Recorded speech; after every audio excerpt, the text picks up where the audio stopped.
مفلسی حصے لطافت کو مٹا دیتی ہے، بشر کو بشر کی اوقات بھلا دیتی ہے۔ آؤ اس ماں کی زبانی بھی کوئی بات سنے، روز بچوں کو جو بھوکا ہی سلا دیتی ہے۔ اپنی عزت کے بھروسے تھی جو مضبوط کھڑی، آخر ایک روز وہ سر اپنا جھکا دیتی ہے۔ اس کے دامن پہ لگے داغ یہی کہتے ہیں، بھوک تہذیب کے آداب مٹا دیتی ہے۔ صدر علی وقار،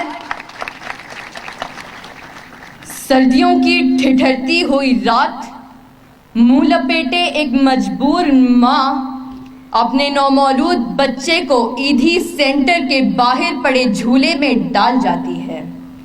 اس سے پوچھا گیا، کیا تجھے تیری مامتا ستائے گی نہیں؟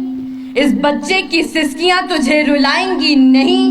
اس کی چیخیں تیرے کانوں سے ٹکرائیں گی نہیں؟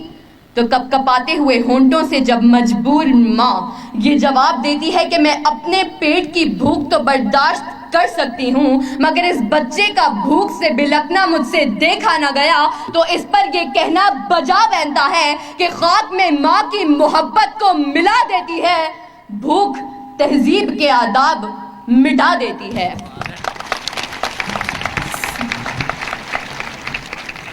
صدر علی وقار، آج اس معزز اور باوقار ایوان میں قائد ایوان نے جو قرارداد پیش کی کہ ہم معاشی نہیں اخلاقی بدحالی کا شکار ہیں، میں اس کی بھرپور مخالفت کرتی ہوں، کیونکہ جس اخلاقی بدحالی کا رونا وہ رو کر گئے، وہ اخلاقیات تو خود معاشیات کی محتاج ہیں۔ قریب ہے کہ مفلسی تمہیں کفر تک لے جائے، اخلاقیات معاشیات کی محتاج ہیں۔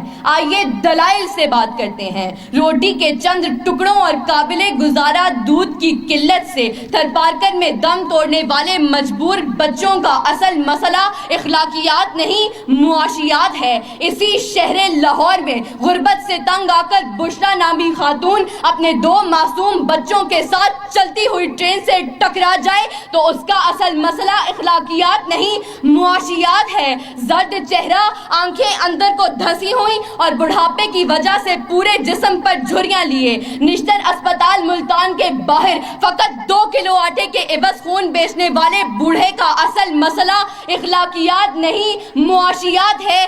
چہرہ بتا رہا تھا کہ مارا ہے بھوک نے، اور لوگ کہہ رہے تھے کہ کچھ کھا کے مر گیا۔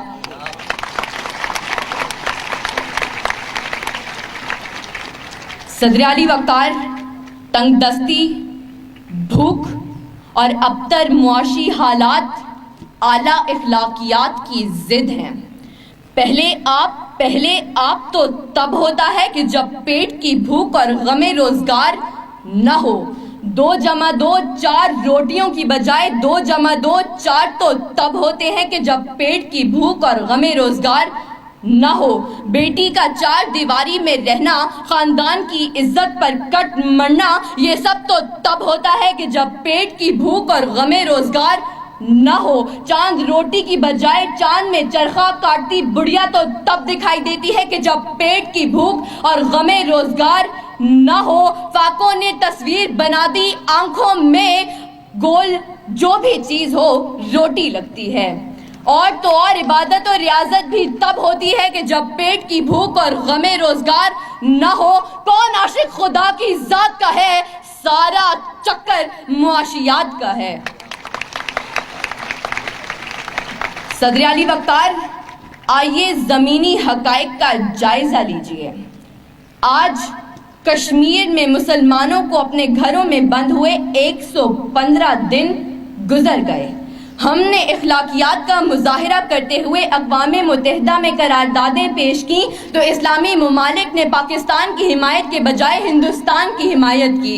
تو کیا اس کی اصل وجہ یہ ہے کہ ہم اخلاقی پستی کا شکار ہیں؟ نہیں صدر علی وقار، ہرگز نہیں، بلکہ اصل وجہ تو یہ ہے کہ ہم معاشی طور پر کمزور ہیں۔ اس کمزوری کا علاج بھارت کی عالمی معیشت ہے۔ ہمیں یہ بات تسلیم کرنی ہوگی کہ ہم اخلاقی نہیں بلکہ معاشی بدحالی کا شکار ہیں، کیونکہ یہ اخلاقیات تو خود معاشیات کی محتاج ہیں۔ صدر علی وقار، میرے ان تمام دلائل کے باوجود اگر اب بھی کوئی یہ یقین رکھتا ہے اور بازد ہے کہ ہم معاشی نہیں بلکہ اخلاقی بدحالی کا شکار ہیں، تو اس سے بس ایک ہی سوال کرتے ہوئے میں اجازت چاہوں گی کہ وہ جس کا ایک ہی بچہ ہو بھوکا 8 پہروں سے، بتاؤ اہل دانش تم وہ گندم لے کہ تختی لے۔ شکریہ۔